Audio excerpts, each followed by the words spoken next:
Now, the Bayelsa Unemployed Graduates Forum says ongoing public service reforms will purge the workforce of payroll fraud, ghost workers and staff due for retirements to create room for the teeming unemployed graduates in the states. They stated their position at a solidarity march in support of the state governments and the management of the Niger Delta University. Bayelsa George reports. The Bayelsa state government says staff verification exercise and reforms in the public service have greatly saved the state. Huge sums of money lost over the years to payroll fraud, ghost workers and age falsification by staff long overdue for retirement. While the state government has promised to look into genuine cases of affected persons, the Bayelsa Unemployed Graduates Forum welcomes the reforms at a solidarity march in support of the state government. We all know that if this civil service reform is being carried out successfully, it is going to employ a whole lot of jobless youth that are roaming the streets of Yenegua. That is the reason why we are here to support this reform process. And we want to say that all those people that are against this reform process, people should ask them critical questions if they genuinely enter the civil service through the right door. We are here to support the ongoing reform in the Civil Service Commission.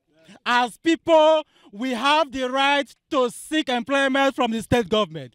We are in support of the fact that people who are in their 70s should leave the system. We are very, very strong. We want to take over from our parents.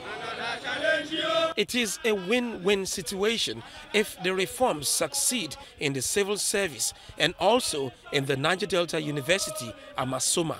There are a lot of age falsification process that is going on. We want to say the youth, we are ready to take care of our parents, not them to still be there to be giving us stipends. Yes. The youth, we are graduates because they don't want to live there. That is why we are still unemployed. So what the government is doing is to create vacancy for the youth. What Governor Dixon is doing in the civil service is something that will benefit the youth. And if a man is protecting your interests, you should be able to defend him as well. Dixon, we are saying that you should go ahead. Don't be intimidated. God will protect you. God will see you through to make sure that you carry out this process so that the youth will be employed in Bayelsa State. This is a time to reason. This is a time for sacrifice.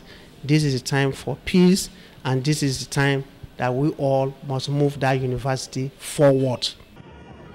Governor Seriake Dixon has repeatedly demonstrated his passion for education in the tertiary institutions, including the NDU, where he, on March the 31st, 2017, laid the foundation for the Senate building presently undergoing construction in Amasoma. Bayelsa George, TVC News, Yenagoa, Bayelsa State.